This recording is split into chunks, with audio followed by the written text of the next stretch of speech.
Guys, welcome back to the channel. Keith here, Jesse on the camera. Tonight on our bench we have the CROSS WT-4 build update number 17.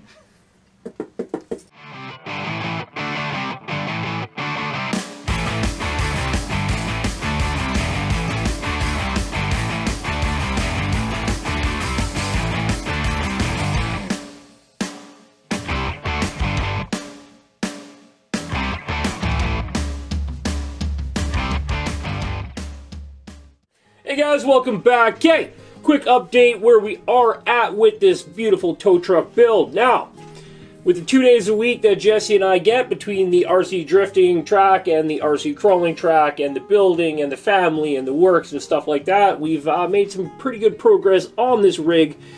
We've got the engine painted and detailed and looking good in there. We've got the rusty exhaust and the turbo. Now, one thing we noticed, this truck doesn't actually come with exhaust. It's just raw dogging right off the back of the turbo. So we are going to create a nice styrene exhaust system to run down up. Maybe order a stack from eBay for one of the Tamiya rigs and mount that on there. Heck, I guarantee I have a Tamiya stack. I've got a bunch of Tamiya rig stuff kicking around. So we got to do that to it.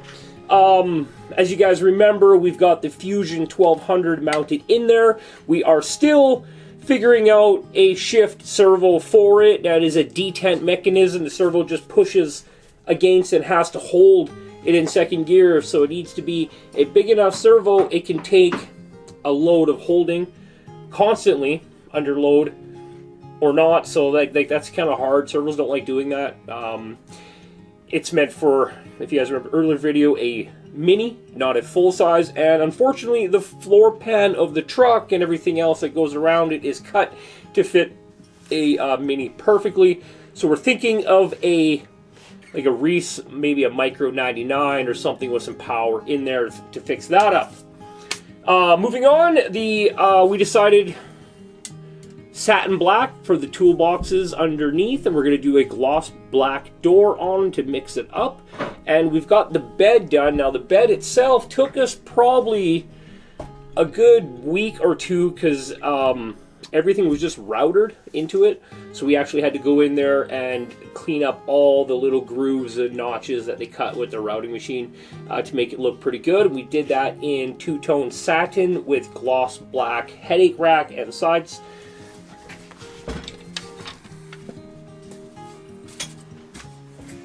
To you, it's probably all going to look one color black, but you can see the sides are gloss and the bed's satin. So when it's out in the sun, you actually see it look pretty good. We did 3 or 4 coats on top of the bed with a heavy trim black paint, actually. So very robust paint. So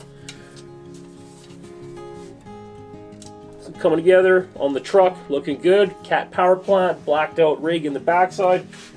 Moving on to these next 2 body pieces have taken quite a bit of time. There was a big greasy mold line that went all the way here up and across the top of the roof. We had to shave that down and sand it out nicely, but it was nowhere near as brutal as the one that they put from the side here through here, swirled around like in a weird S pattern all the way across the front and back down. So we had to reshape out the whole top of the fender. We do not use fillers. It's thick enough plastic that we can shape it out and make it look good and smooth. That is not for everybody. If you don't know how to keep the material flat or sand it nice and flat when you're doing it, maybe you don't want to try that. Maybe just put some filler in. But yeah, we got the hood rocked out looking good. Now both these are in primer. They're going to go off to get painted. We want a flawless paint job on this, so we're going to send those out to have those done. And we'll update when that comes in. Now,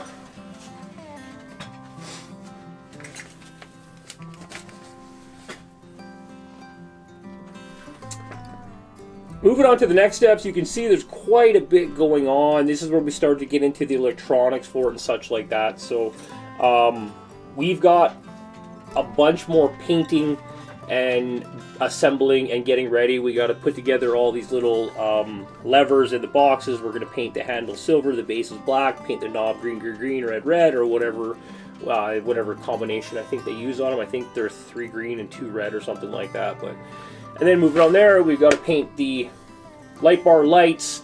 All the lights for the vehicle come clear. Is that right there?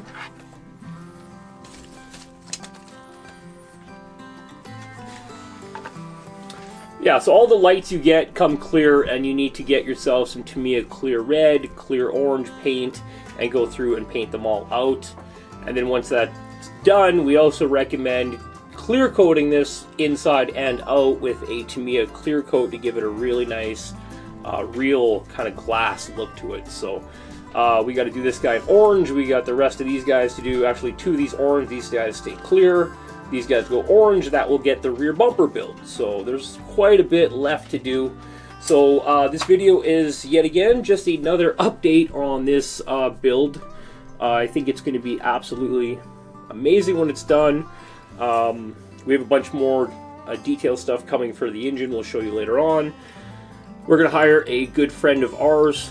We're farming out the paint job or on the cab and the graphic work on it. So once it's all fully done in the end, it's going to look absolutely amazing. So stay tuned to the end of the build. We'll catch you guys back here next weekend with, I think we get the Wee Rock buggy next weekend. We're going to get that guy buttoned up and ready to get on the trail, and then we'll get back into this guy as we're continually working on this guy in the background. We'll see you guys on the next one. I'm just rambling now. Bye.